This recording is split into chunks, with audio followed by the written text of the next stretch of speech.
And That's interesting. I think I hadn't thought about that through the lens of, because I've thought about like, man, games, the way that we develop them right now, it's hard to create a game that someone can get into in like a couple minutes yeah, and really feel like they understand the game.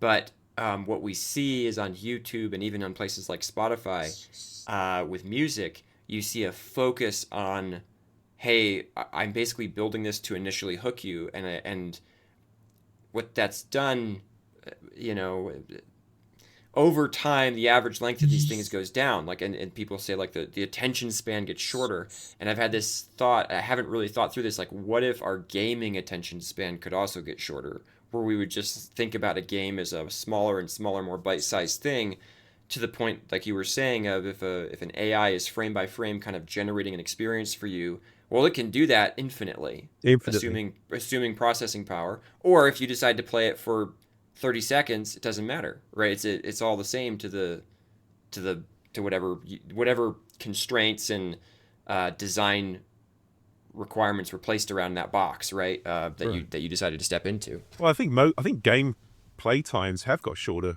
because of mobile. Mm-hmm.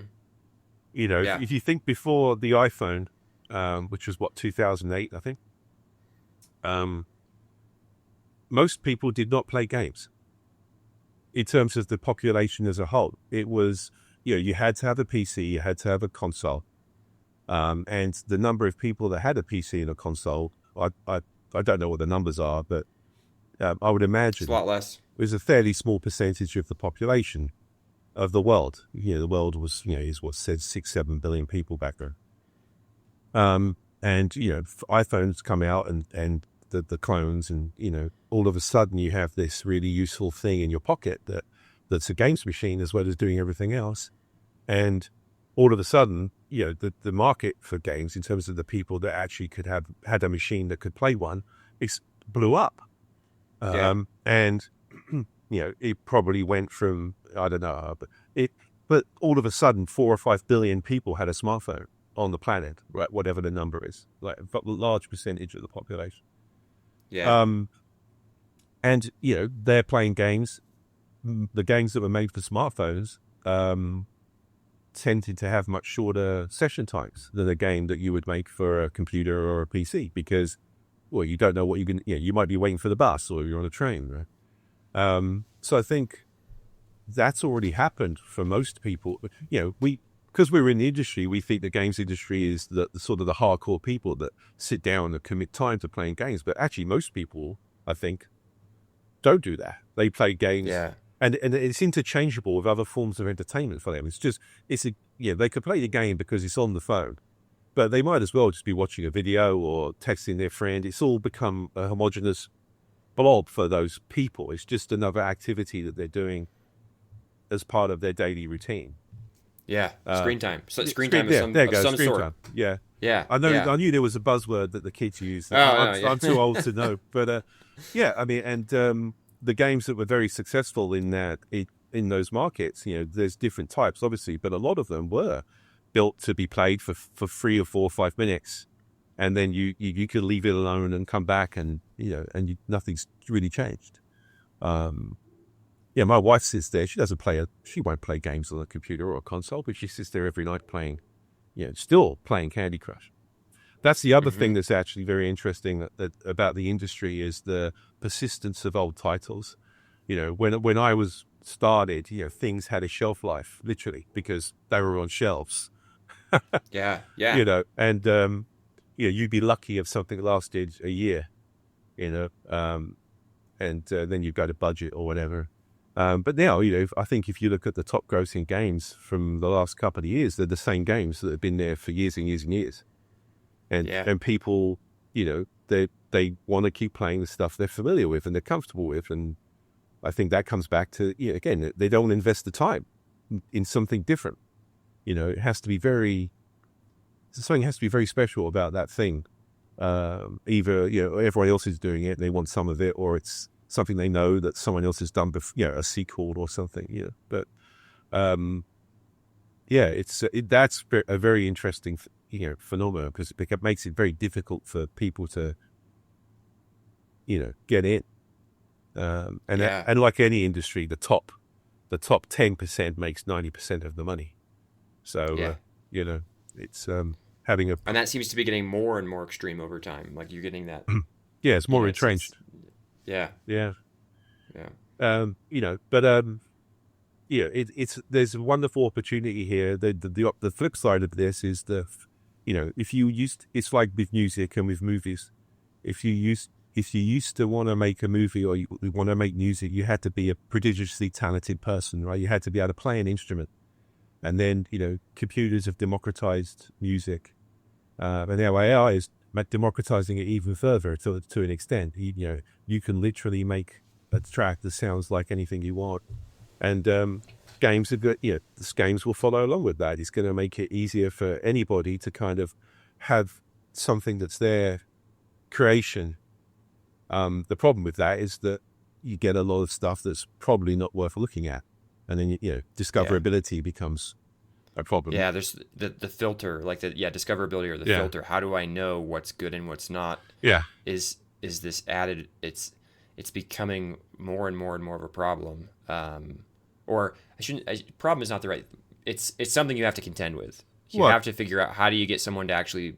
How do you get enough people to actually play your game? Well, mobile went through that big time, right? It was all of a sudden the cost of playing mobile games went I mean, I knew this because the company that I set up with my friends that we worked together on mobile games, and yeah, it went to zero very quickly, and the way you got and there was literally millions of apps out there.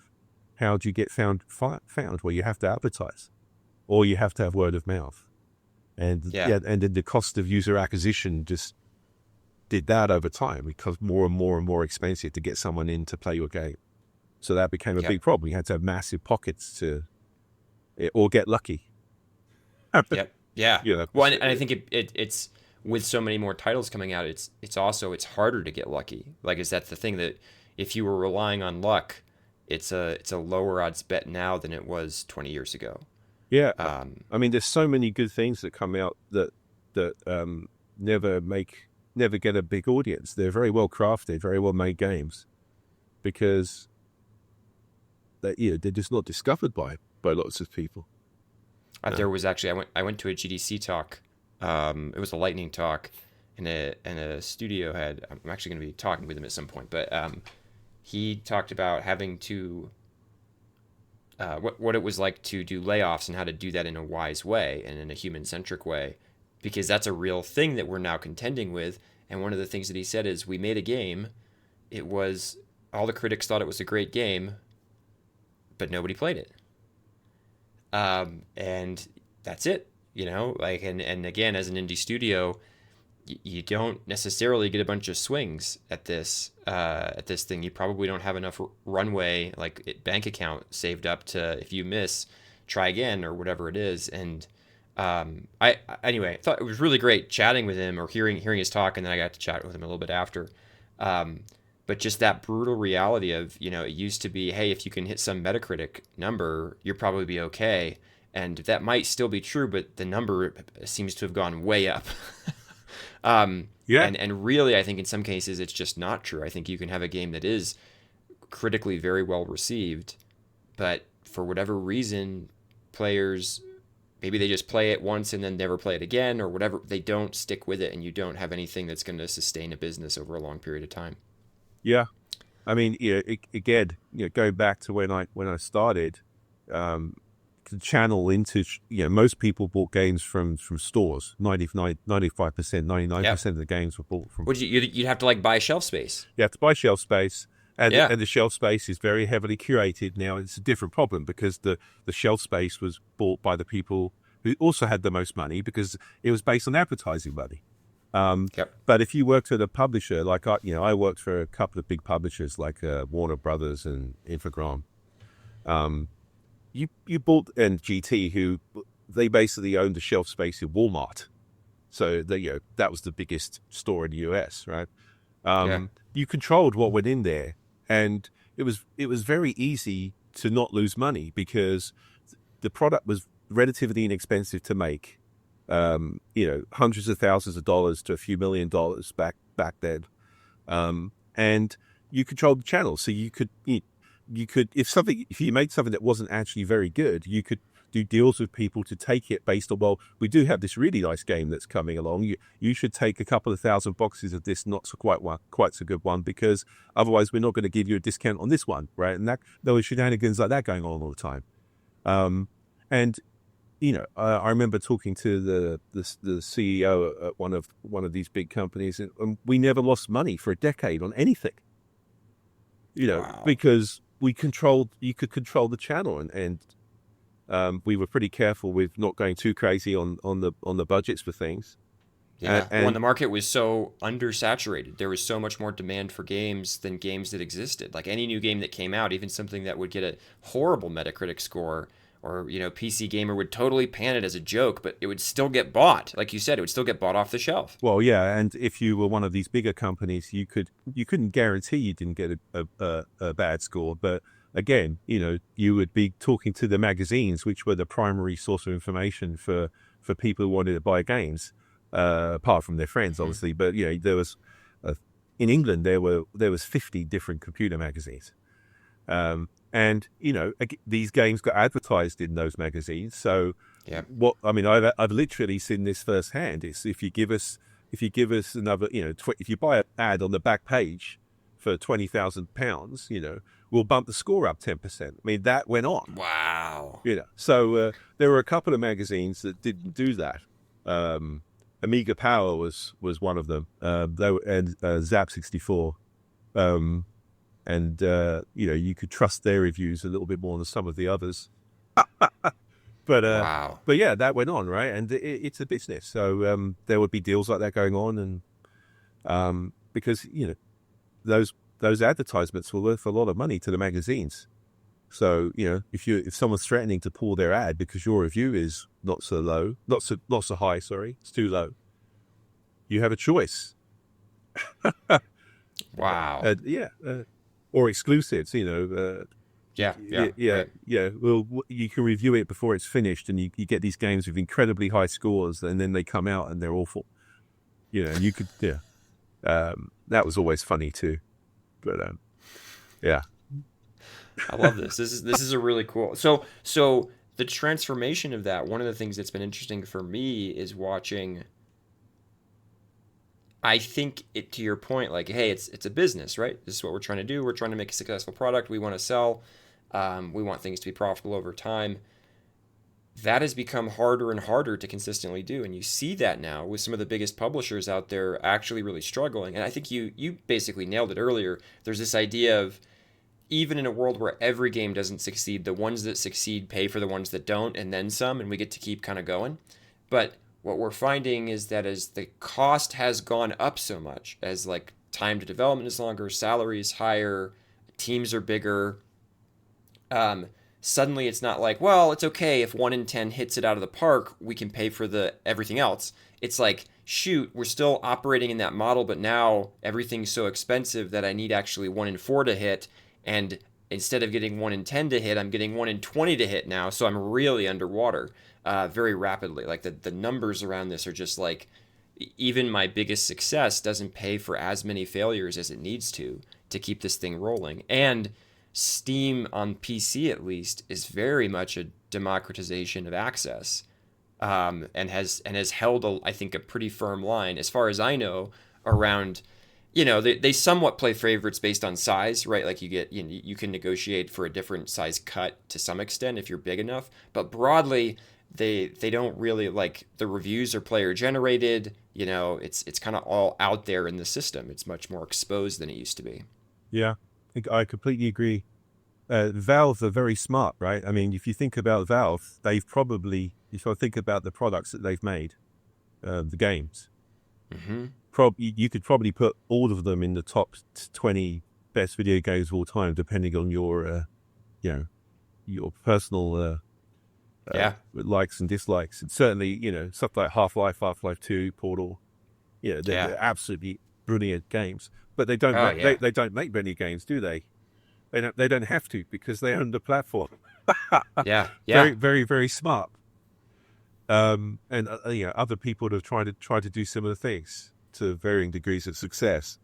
Um, because it is a hit or miss business, unless you have something that's almost a guaranteed hit, which there aren't very many, but there are some. Yep. Yep. Yeah, it's Yeah. risky, and some of these games that you see that take 5, 6, 7 years to release, and they have teams of hundreds of people on them. I often sit there and do I call it the back of the cigarette packet math. Like you always used to be down the pub scribbling things on the back of cigarette packets, ideas and stuff when we were smoking, back then. Yeah. Um, Yeah. and yeah, and you do it, and you're like, well, they have to basically hit a quarter of the devices that exist to make money. You know, Yep. and it who thinks that's going to happen? Right. I don't know. Yeah. But yeah, it's it is a problem. What Um, I'm now actually curious because I have a rough that I do, which isn't actually this isn't salary, but this is like total cost per employee per year. I have like a rough because I do that same thing. I kind of look at it and I go, okay, you started off and you were 10 people, and then 4 years later you were 150 or 200 people, and you probably had an exponential increase in size. Okay, cool. I'll do the math. And my rough for Western AAA development is all in, you pay something like 200 to 250K per employee per year. Sometimes it's a little bit lower. I think if you're all based in Europe, I think it's a little bit lower. But especially if you're coming out of San Francisco or Los Angeles or Austin, Seattle, like it's easily 200, 250K on average.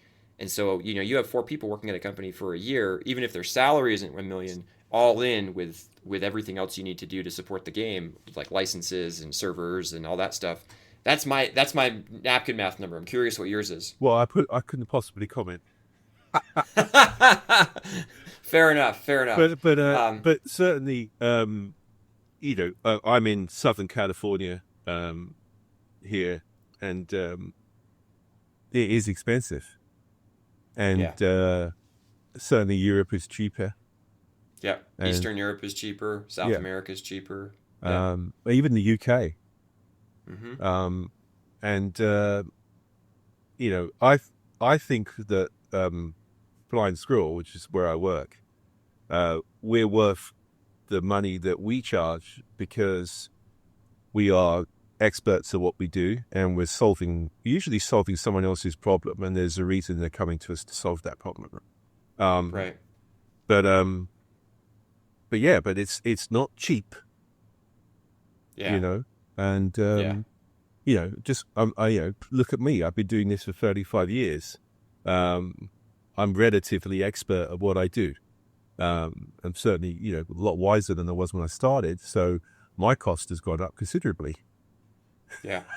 Yeah. Right? I mean, just from being here, right? It's Justifiably. Yeah. yeah, and if you have a lot of experienced people who are very good at what they do, um, it ain't cheap, but there's a benefit to working with those people, which is hopefully they don't make stupid mistakes, Yeah. and Why? they see things coming down the line that maybe a less experienced person wouldn't see, That. and that's kind of how I look at production, or my job is to try and you know make sure that the company avoids as many of those as we possibly can. Have little bumps all the time rather than train wrecks. You Yeah. No. The know. I like what you said as well. It's sometimes you hire outsourcing or contract or co-dev or whatever, Yeah. and there's almost the treatment of, look, I've solved the problem, I just need you to create the assets.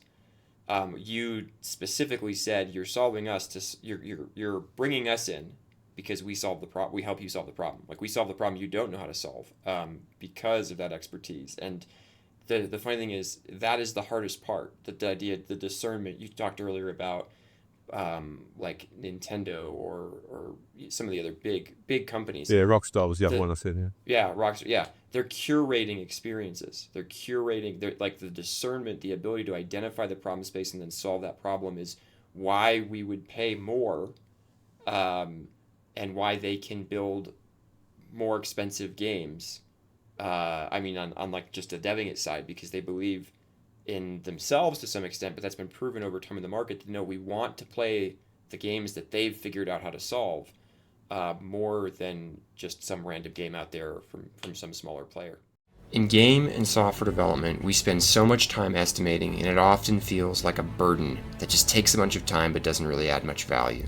My name is Benjamin Karsage. I've created a course called Advanced Estimation for Game and Software Development. This is actually something people out there asked for when I was looking at what would be helpful to you, what course could I build. Estimation was the number one thing you picked, and I can understand why. Everywhere I've gone in our industry and in software generally, I see teams struggling with estimation, fighting with a sense of false precision, and generally going through the motions rather than really getting value out of all the time they're spending. And in my time, both in the military, in software development, and game development, I've been able to successfully predict the completion of large projects. I've seen other people do the same, and so I know it is possible. If you want to be doing that for your team, if you want to be advancing your understanding of estimation and how it can help you, this course is for you. A quick overview of what we cover. We start by discussing the state of estimation today, why it's so challenging, and why are we all doing it and continuing to do it even though it doesn't seem to add that much value. Second, we talk about calibration, how we can become better calibrated estimators and train others to be the same. Third, we talk about how to get ready to estimate. Who should be estimating? What are we actually estimating? How do we set up ourselves to succeed and to avoid the individual biases and fallacies that prevent our estimates from being good? Finally, at least for early access, we talk about tools, techniques, the approach.